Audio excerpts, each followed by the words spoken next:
3 to 4 years old. It's a new one. Apparently the old one was, there's an old one. I think there were two that were established next to the Akun compound. But apparently there was planned to have a new airstrip built there, so we decided to relocate. So here we are standing right in the middle of there's about three of these seed gardens that we have.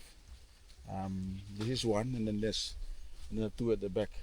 All in all, the total capacity is about 2 to 3 mil, if all in full, if it's producing if the full capacity, if we are producing it, and ensuring that it's got its own full capacity production, we can be able to reach that.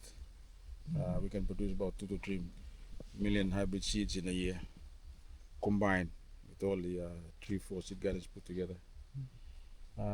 This is the only one that we have in the country. Apparently, Cocoa Board will not be able to allow any third party to be able to run and operate a seed garden, because it's a little bit more technical. It needs very close supervision for us to ensure and make sure that we produce best quality and true to type hybrids. When I say true to type, meaning also, we know that this is the particular female. We know that when we are pollinating, we know we are getting pollen from the required or the designated male papa. Then we come and pollinate the hybrid. So we know exactly what the performance is going to be like in terms of yield, in terms of how well they will establish out in the field and stuff like that. So that's why we call them control pollinators. We control them because we have to make sure that we are fully guaranteed that whatever hybrid seed that we are producing is of the highest quality. When we leave it, we used to, in the past, we left them open, but then we had this issue of yield variability because we were not sure where the pollen was coming from. Although we planted the male parents along just next to the female trees, expecting that they would naturally cross because of wind and also from insects and also the aphids and ants. But there was still a lot of variability. So we decided to do close-hand pollination, meaning we know exactly which male is being used to pollinate that particular female. So all in all, we have about 10 hybrids, 10 different crosses, 5 small, 5 big. So where we are now is we are standing among the plot that is designated as a producer of big hybrids, and it is KW42 cross K2106. It's a big hybrid. So when you say big hybrid, meaning when you go and plant, these trees will be big in terms of vigor. And when you say small hybrid, when you plant, they will be small in terms of vigor. So when we plant, we don't mix small and big together. Okay, because of interplant competition, we maintain the big to be planted separately from the small hybrids because of interplant competition. Interplant competition meaning the big trees, they will have a much more wider and open spread out canopy, and the root system was also quite deep. And then when you plant next to a small hybrid, obviously competition will not be the same in terms of for light and nutrients as well. So that's why we separate them. Every time we distribute the hybrids, we distribute either a small or big hybrids. So what's the process for the rest of Papua New Guinea coming and getting seeds from here? Oh, okay. Right now, we had issues. We had many issues. One, because of the high prices, we are not able to maintain all the posts because all man come still import na karamo, so we could not. And then at the same time, now it's starting to pick up. So what you are seeing now is going to be ready in the next 2 to 3 months. So in the last couple of months, it was low peak. So production kind of like dropped a little bit.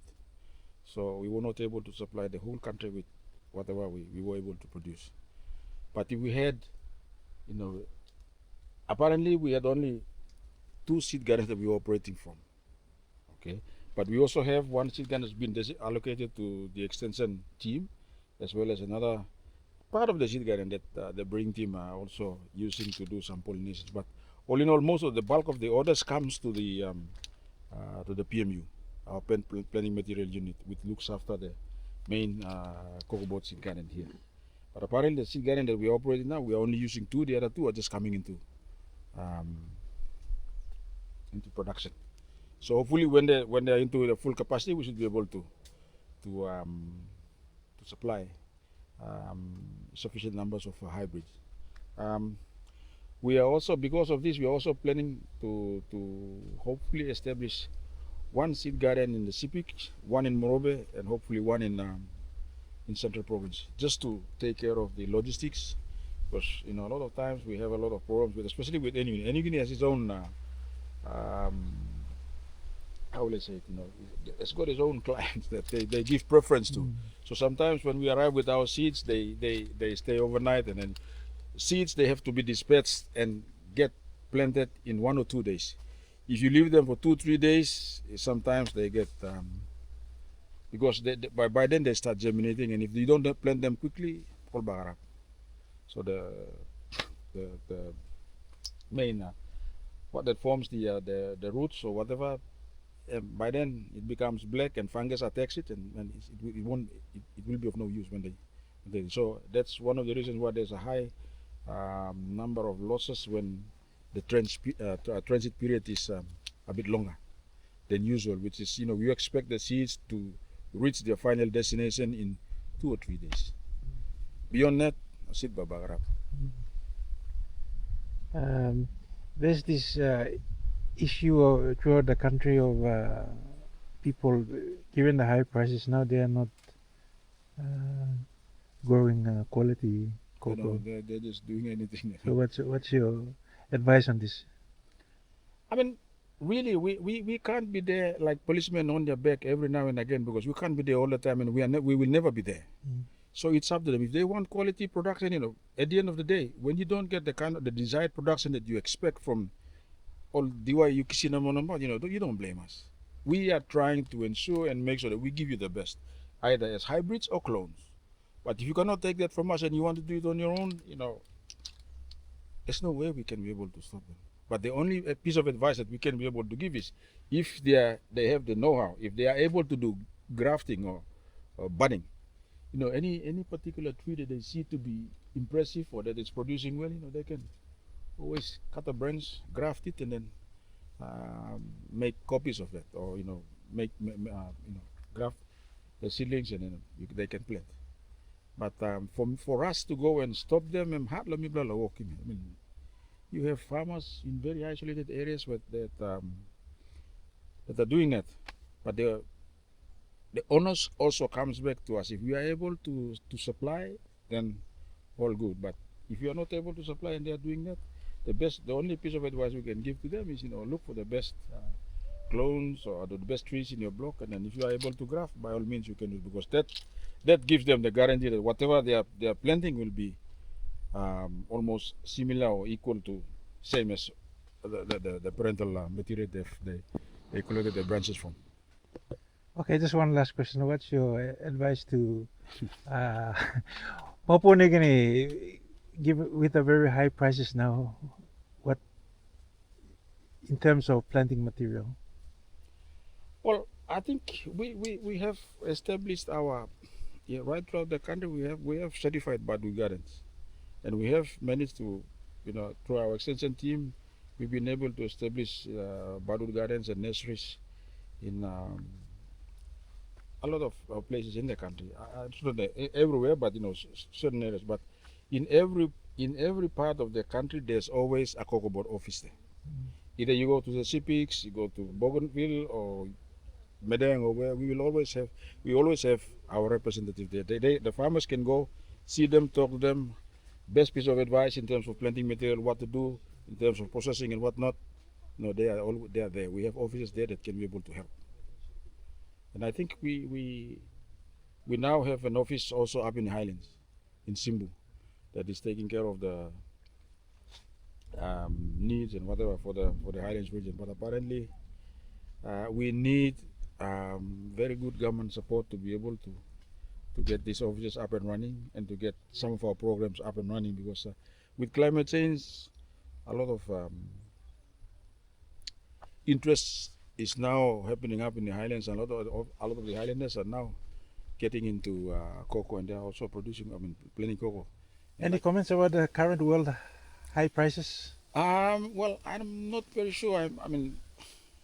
What I know is that current high price is basically due to the fact that West Africa, which is the biggest supply of cocoa beans to the market, is being affected by a disease called swollen shoot virus, and we're not sure how well they will be able to contain.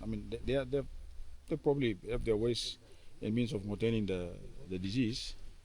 At the same time, because of the high prices, there's the processes of chocolate and other byproducts of cocoa. They're also looking at alternatives to because of the high price. They're also looking at alternatives to replace cocoa. So if that happens, then obviously the price will drop. But if there's nobody looking at other alternatives and we are still into cocoa, maybe I don't know. Probably in the next 2-3 years, the prices will remain like. But I'm optimistic that the price will not drop that low beyond the price that we used to have before. Maybe 600-700 kina a bag or something, maybe. But I'm not sure. It all depends. One last question I forgot to ask you. How can we increase production? To increase production, there's so many ways to increase production. One, you increase the area. Two, you utilize the existing area, but high-tech management.